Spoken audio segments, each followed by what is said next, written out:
সেই ক্লিপটো APSC CC 2024 examination হোৱাৰ আগতে আপলোড কৰা হয় আৰু আপোনালোকে তাত সৰু এটা 2-3 ছেকেণ্ডৰ লাইনৰ পৰা এক্সামিনেশ্যনৰ এটা কুৱেশ্যন আৰামছে সলভ কৰি ল'ব পাৰে। তাত গৈ পিনে কৰিব পাৰিব আসাম ইঞ্জিনিয়াৰিং কলেজত আৰু যোৰহাট ইঞ্জিনিয়াৰিং কলেজত। ওকে, নেক্সট হ'ল আপোনাৰ পদ্মশ্ৰী হেমপ্ৰভা চুতীয়া। ঠিক আছে, পদ্মশ্ৰী হেমপ্ৰভা চুতীয়া এজন বহুত ডাঙৰ শিপিনী। ঠিক আছে, তেওঁ পদ্মশ্ৰী এৱাৰ্ড পাইছে 2020-23। তো আমাৰ কাৰণে ইম্পৰ্টেণ্ট এটা পাৰ্চনেলিটি হৈছে হেমপ্ৰভা চুতীয়া কোন হয়।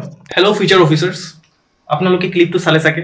সেই ক্লিপটো APSC CC 2024 এক্সামিনেশ্যন হোৱাৰ আগতে আপলোড কৰা হয় আৰু আপোনালোকে তাত সৰু এটা 2-3 ছেকেণ্ডৰ লাইনৰ পৰা এক্সামিনেশ্যনৰ এটা কুৱেশ্যন আৰামছে সলভ কৰি ল'ব পাৰে। সেই কুৱেশ্যনটো হ'ল যে আমি তাত সেই ক্লিপটোত গম পালোঁ যে হেমপ্ৰভা চুতীয়া ডাঙৰীয়ানীক পদ্মশ্ৰী দিয়া হৈছিলে 2020-23।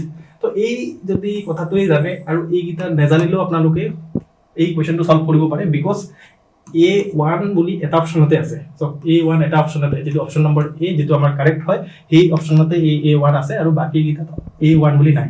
দেখিছে নাই? তো আনচাৰ কি হ'ব আমাৰ কাৰণে? A হ'ব। যদি আপোনালোকে মোৰ পৰা এনেকুৱা ধৰণে পঢ়ি পিনে ইজিলি কুৱেশ্যন সলভ কৰি এক্সামিনেশ্যন ক্লিয়াৰ কৰিব বিচাৰিছে, তেতিয়াহ'লে আপোনালোকে amit@koka কোডটো মেনশ্যন কৰি কম্পিটিশ্যন কেয়াৰ জইন কৰিব পাৰে আৰু মোৰ পৰা পঢ়ি ল'ব পাৰে economics. Thank you so' much.